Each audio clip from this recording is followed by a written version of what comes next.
आप सभी का मेरे चैनल पर स्वागत है। कैसे आप सब? आई होप आप सब बहुत अच्छे हो। माता रानी की कृपा आप सब पर बनी रहे। दोस्तों, आज का जो वीडियो है वो है, कमेंट बहुत सारे आए हैं एक ही चीज़ से रिलेटेड, पूजा पाठ के बारे में जानने के लिए।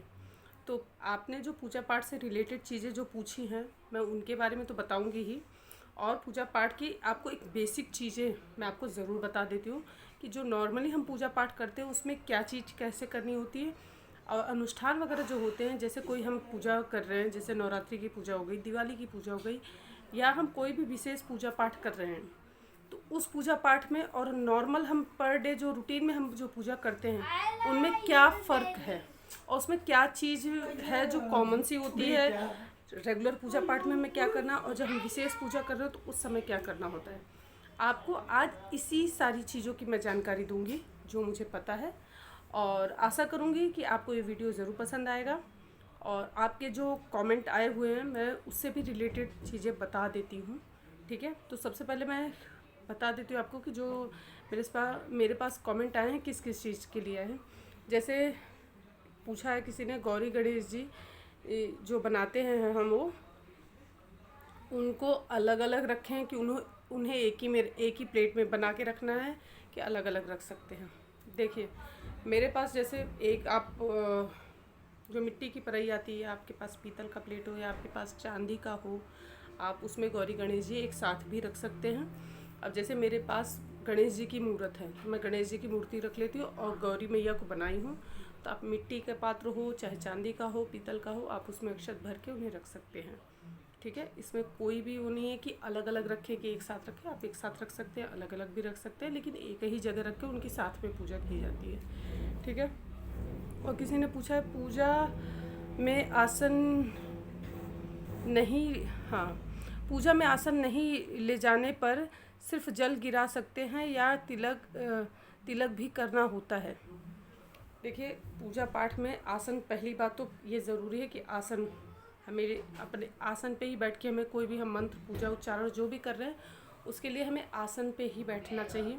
बाई चांस आप मंदिर गए हो और मंदिर में तो आसन आप घर से लेके नहीं जाओगे, तो वहाँ पे आसन मिल जाते हैं, नहीं तो आप ऐसे ही बैठ के आप पूजा कर सकते हैं, कोई दिक्कत नहीं है।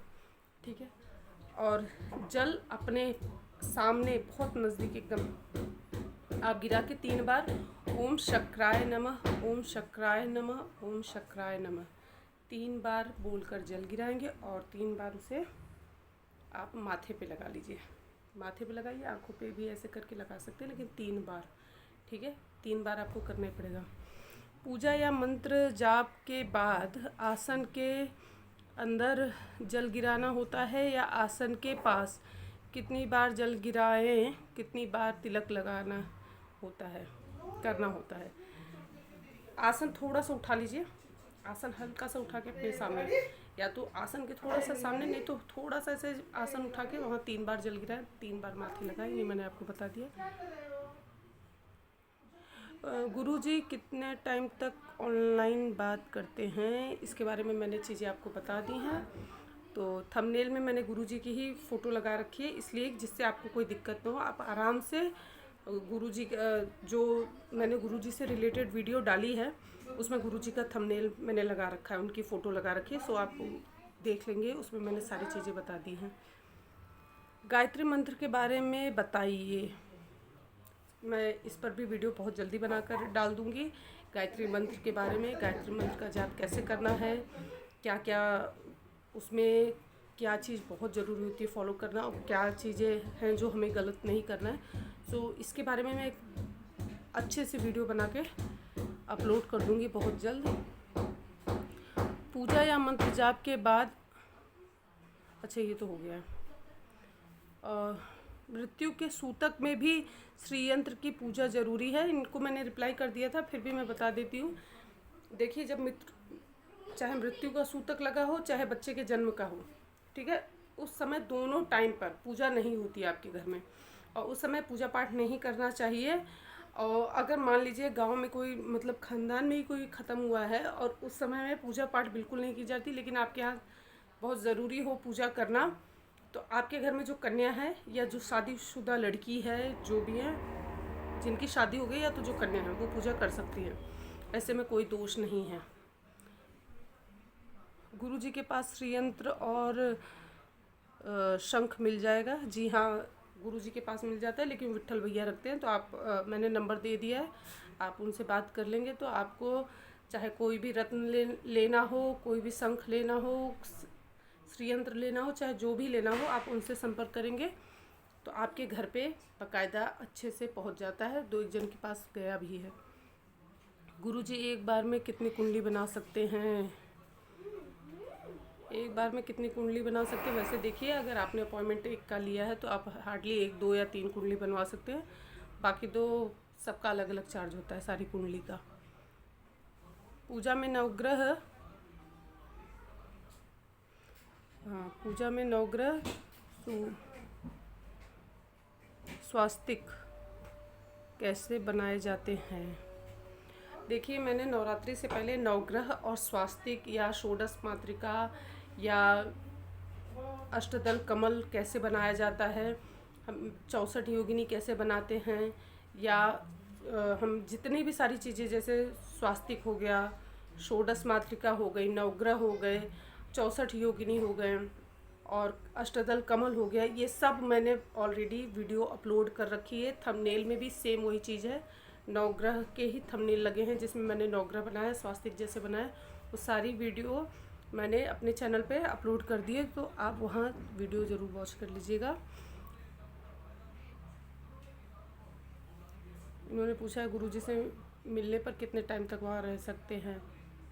अब ये देखिए, इतना मुझे डिटेलिंग में नहीं पता है और मैं ये गुरुजी से पूछी भी नहीं हूँ। अभी मैं दिवाली के बाद गई थी, मैं आपको बता दे रही हूँ। मैं किस दिन गई थी? भैया दूज के अगले दिन, सोमवार को। भैया दूज संडे को था, उसके अगले दिन गई थी सोमवार को। तो मैंने गुरुजी का फ़ोन बंद आ रहा था, तो फिर मैंने विट्ठल भैया को फ़ोन किया। तो मैंने पूछा गुरुजी का फ़ोन नहीं लग रहा, तो बोले तबीयत नहीं सही है, सारे अपॉइंटमेंट कैंसिल कर दिए उन्होंने। इस समय किसी से नहीं मिल रहा है, तो उन्हें फ़ीवर था। तो मैं गई थी मिलने, तो उस दिन तो गुरुजी नीचे ऑफिस में भी नहीं थे, अपने घर पे ही थे। तो फिर वहाँ पे जाकर मिली तो उनकी तबीयत वाकई सही नहीं थी बिल्कुल भी। तो ये सब मैं गुरुजी से नहीं पूछती, मैं तो बस गुरुजी से गई, थोड़ा बातचीत की, मिली। और फिर दिवाली पे गए थे, यही गए थे, मैं नहीं गई थी तब, तो गुरुजी थे नहीं, वो गए हुए थे मथुरा वृंदावन। तो फिर इसलिए बाद में हम गए मिलने के लिए गुरुजी से। और गुरुजी से पटना या विंध्याचल मिल सकते हैं। अब विंध्याचल अगर गुरुजी जब जाएं तब मुलाकात हो सकती है, पटना का तो मुझे नहीं पता है। श्रीयंत्र की पूजा डेली ज़रूरी है, तो ट्रैवलिंग टाइम में या घर में कोई नहीं हो तो पूजा कैसे करेंगे? जी हाँ, ट्रैवलिंग टाइम में नहीं कर सकते। अगर घर में किसी कारणवश नहीं है तो उस समय पूजा नहीं हो सकती, बट आप घर में हैं तो सुबह शाम पूजा करें। सुबह सूर्योदय से पूर्व करना होता है और शाम को सूर्यास्त से पहले पूजा कर लेनी चाहिए श्रीयंत्र जी की। मंदिर में आसन नहीं ले गए हैं तो सिर्फ जल गिरा सकते हैं या तिलक भी करना होता है, ये मैंने आपको बता दिया है। गुरुजी, अच्छा सेम क्वेश्चन है, फिर वही रिपीट हो रहा है। गुरुजी का फ़ोन नंबर दीजिए, गुरुजी का फ़ीस कितना है, ये मैंने बता दिया है चैनल पर सभी को। और आगे देखूं और क्या है।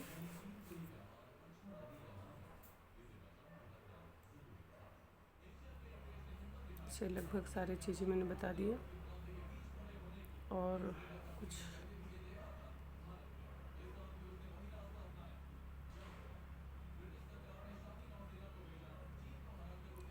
तो सारी चीज़ें ये पूजा पाठ से जो भी रिलेटेड थे वो मैंने आपको बता दिया।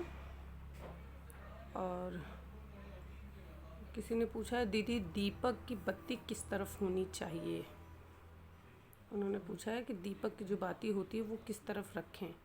तो दीपक की बाती, देखिए, अगर आप भगवान की तरफ भी दीपक की बाती रख रहे हैं, जैसे लंबी बत्ती है उसी में हम पूछते हैं, तो भगवान की तरफ। अब जैसे मेरा मंदिर उत्तर और पूरब के कोने में है, तो मैं अपनी तरफ अगर करके रखती हूँ तो दक्षिण या पश्चिम के कोने पे होगा, तो इसलिए मैं भगवान की तरफ ही करके रखती हूँ। लेकिन आप भगवान की तरफ करके रखिए, लेकिन ये कोशिश करिए कि आँच न लगे, भगवान को आँच नहीं लगनी चाहिए, ठीक है। तो इतनी दूरी पे रखिए। देखिए, एक प्लेट वगैरह में करके थोड़ा सा दूरी पे रखिए, जिससे भगवान को आँच न लगे। लेकिन नॉर्मली दिया भगवान के ही तरफ करके रखा जाता है। विशेष किसी कार्य में कभी होता है कि हमें बाती का मुंह अपने तरफ करके रखना हो, ठीक है। बाकी नॉर्मली हम मंदिर के ही तरफ करके रखते हैं जिधर भगवान जी हैं। गणेश जी लक्ष्मी जी की मूर्ति में गणेश जी के पैर दिखते हुए होना चाहिए या पैर छुपा हुआ होना चाहिए। वैसे कोशिश करिए लक्ष्मी जी और गणेश जी की मूर्ति लेते समय उनका पैर नहीं दिखाई दे। अगर दिखाई देता है तो पैर हम कपड़े वगैरह पहना देते। देखो मैंने खुद जो मूर्ति रखी है उसमें गणेश जी का पैर थोड़ा सा दिख रहा है और माँ लक्ष्मी का भी दिख रहा है, लेकिन वस्त्र पहन लेते हो तो पैर छुप जाता है। तो इसमें कोई ऐसे दिक्कत नहीं है। खड़ी लक्ष्मी की मूर्ति नहीं होनी चाहिए। गणेश जी का भी कहते हैं कि बैठी मुद्रा में ही हो, माँ लक्ष्मी का भी और गणेश जी का भी।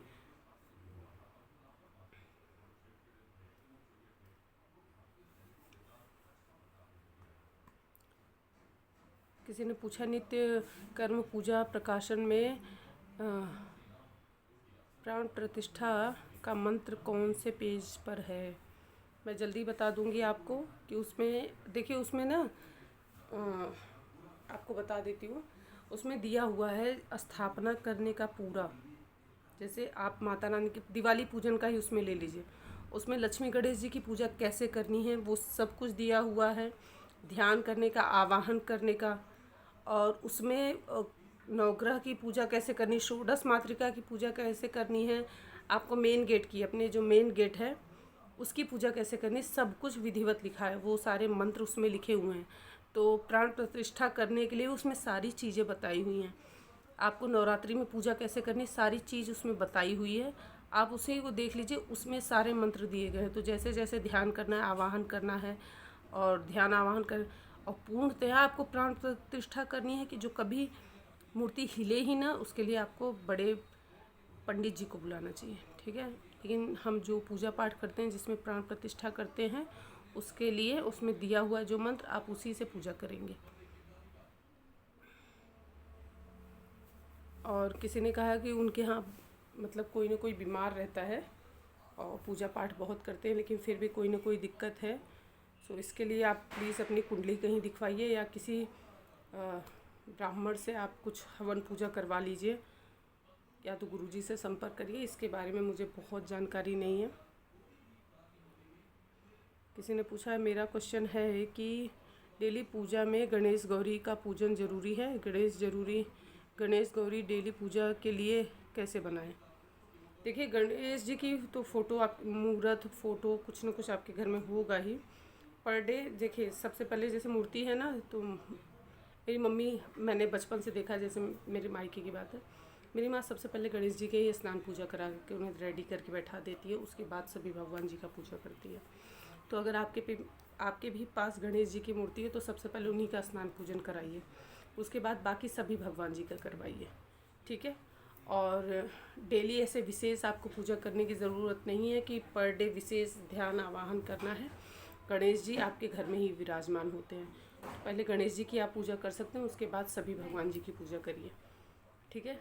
आप मूर्ति भी रखे हैं तो मूर्ति में भी सबसे पहले आपको गणेश जी की ही पूजा करनी है, ठीक है। उसके बाद आप कोई और। अब मैं आपको बता देती हूँ, डेली रूटीन में आप जब पूजा पाठ करते हैं, अपने मंदिर की साफ़ सफाई कर दीजिए, भगवान का बर्तन वगैरह धो लिया, उनके वस्त्र रख लिए। उसके बाद आपको सबसे पहले गणेश जी की ही पूजा आप कर लीजिए। अगर आपके पास मूर्ति है तो गणेश जी को ही उनका स्नान पूजन करा दीजिए, उनका वस्त्र बदल दीजिए, और उसके बाद आप सभी भगवान जी की पूजा करिए। देखिए, नहीं आप बहुत सारे भगवान जी नहीं रखें, ठीक है, डेली रूटीन में हमें 5 देव की पूजा ज़रूर करनी चाहिए। सबसे पहले हमें पूजा करनी है गणेश जी की, माता रानी की, नारायण की, और भोलेनाथ की, और सूर्य देव की। बस इनकी पूजा करनी बहुत ज़रूरी होता है। इनकी पूजा आपको, ये 5 देव हैं, इनकी पूजन कलयुग में अति आवश्यक है करना, ठीक है। उसमें आप स्नान पूजन करा दिए, सबको तिलक लगा दीजिए, माला फूल चढ़ा दीजिए, वस्त्र पहना दीजिए सबको। उपवस्त्र अगर नहीं आपने चुनरी वगैरह खरीद रखे, आप एक कलावा भी चढ़ा सकते हैं। उसके बाद आपको उन्हें इत्र चढ़ा दीजिए, फिर धूप दीप दिखा दीजिए, नैवेद्य चढ़ा दीजिए। और डेली आप पान के पुंगी फल जो होता है, पान का बीड़ा नहीं चढ़ा सकते, लौंग इलायची चढ़ा दीजिए और भगवान जी के कपूर से आरती उतार दीजिए। इस तरीके से डेली रूटीन में पूजा पाठ होती है। एक षोडशोपचार होता है, एक पंचोपचार होता है। पांच चीज़ों में पूरी पूजा हो जाती है। उसमें ध्यान आवाहन नहीं करते, हम भगवान को प्रणाम कर लेते हैं। जहाँ तक बात श्रीयंत्र की है, श्रीयंत्र अगर आपने रखा है तो उन्हें पंचामृत से ही स्नान कराया जाता है। अगर किसी कारणवश आप पंचामृत नहीं है तो दूध का अभिषेक कर सकते हैं, दही से अभिषेक कर दीजिए, अलग अलग भी अभिषेक कर सकते हैं। उन्हें स्नान पूजन कराने के बाद फिर उन्हें चांदी की प्लेट में लाल कपड़ा बिछा के उसी पे उन्हें रख दीजिए। उन्हें कलावा ज़रूर चढ़ा दीजिए, कलावा चढ़ाइए और इत्र चढ़ा दीजिए, पुष्प चढ़ा दीजिए, रोली अक्षत लगा दीजिए, थोड़ा सा अच्छा छिड़क दीजिए और धूप दीप नैवेद्य और फिर उसके बाद जल। तो इस तरीके से श्रीयंत्र जी की भी पूजा होती है। जब हम कोई विशेष अनुष्ठान करते हैं तो उसमें हम षोडशोपचार तरीके से पूजन करते हैं। जैसे कि हम ध्यान करना, आवाहन करना, फिर स्थापना करना उनकी, उसके बाद उनके चरण धुलवाना, पैर धुलवाना होता है, फिर उसके बाद सारी पूजा हम शुरू करते हैं। तो ये सारी चीज़ें होती हैं। फिर उसमें आप जल से, फिर पंचामृत से, फिर जल से स्नान कराएंगे। फिर उसके बाद आप उन्हें वस्त्र, उपवस्त्र चढ़ाएंगे, इत्र चढ़ाएंगे, जनेऊ धारण कराएंगे, दुर्वा चढ़ाएंगे, माला पुष्प चढ़ाएंगे, हल्दी चंदन रोली लगाते हैं। फिर उसके बाद हम उनकी पूजा पूरा प्रॉपर तरीके से, माता रानी है तो उन्हें सिंदूर चढ़ता है, भगवान जी हैं तो उन्हें जनेऊ चढ़ता है, और फिर उन्हें धूप दीप नैवेद्य अर्पण करते हैं। फिर उसके बाद जल, फिर पुंगी फल, फिर दक्षिणा, फिर उसके बाद अर्घ देते हैं, फिर कपूर की आरती करते हैं। सो इस तरीके से दक्षिणा चढ़ाते हैं, सारी पूजा पूरी होती है। सो इस तरीके से पूजा की जाती है। अगर कोई आप अनुष्ठान कर रहे हो और डेली हम जैसे पूजा कर रहे हैं, आप नहीं पर डे स्नान करा रहे भगवान जी को, जैसे मूर्तियाँ आपके पास, आप रोज़ नहीं, लेकिन सप्ताह में एक बार सबके वस्त्र ज़रूर बदलें। सप्ताह में एक बार वस्त्र सबके ज़रूर बदलने चाहिए। मेरे यहाँ भगवान जी पर डे उनका स्नान पूजन होता है, क्योंकि मैं भी कर लेती हूँ, मेरी बेटी भी कर लेती है और ये भी कर देते हैं। तो हमने अब ऐसा नहीं है कि पूजा करने में, बच्चे जब छोटे थे तब मैं और ये करते थे, अब अदिति भी कर लेती। पीकू है, पीकू मेरी माता रानी को नहीं उठा के नहला पाती, बाकी सबको स्नान करा के कपड़े पहना लेती है। तो ये आदत हम अपने बच्चों में डालेंगे तो हमारे बच्चे भी हमें देख के सीखेंगे। सुबह शाम की पूजा पाठ की आदत बच्चों की होनी चाहिए। दिया बत्ती करने की चीज़ें बच्चों को भी सिखाइए। हमें अपने बच्चों को भी हर एक चीज़, पूजा पाठ, अपने भक्ति भावनाओं की तरफ उनको ज़रूर रखना चाहिए कि वो भी श्रद्धा से जुड़े रहें। देखिए, मैं भक्ति भाव पूजा पाठ के लिए कह रही हूँ कि दिया बत्ती करना बहुत ज़रूरी है। सनातन धर्म, हम जिस धर्म से हैं, देखिए यहाँ कोई जात पात की बात नहीं हो रही, यहाँ किसी धर्म की वो नहीं हो रही, ठीक है। हम जिस धर्म से हैं उसका पालन हमें अवश्य करना चाहिए। सो आशा करती हूँ कि आपके जितने सारे सवाल थे उसके मैंने यथाउचित जवाब दिए होंगे, उत्तर आपको मिले होंगे। यदि आपका और भी कोई सवाल है तो ज़रूर आप कमेंट करिएगा, और आशा करूँगी कि आपको आज का ये वीडियो बहुत पसंद आया होगा। तो वीडियो पसंद आए लाइक करिए, शेयर करिए, चैनल पे नए हो सब्सक्राइब ज़रूर करिएगा, बेल आइकन प्रेस करिएगा और दोस्तों के साथ शेयर करना बिल्कुल ना भूलें। मैं मिलूँगी आपसे नेक्स्ट वीडियो में, तब तक के लिए जय माता दी।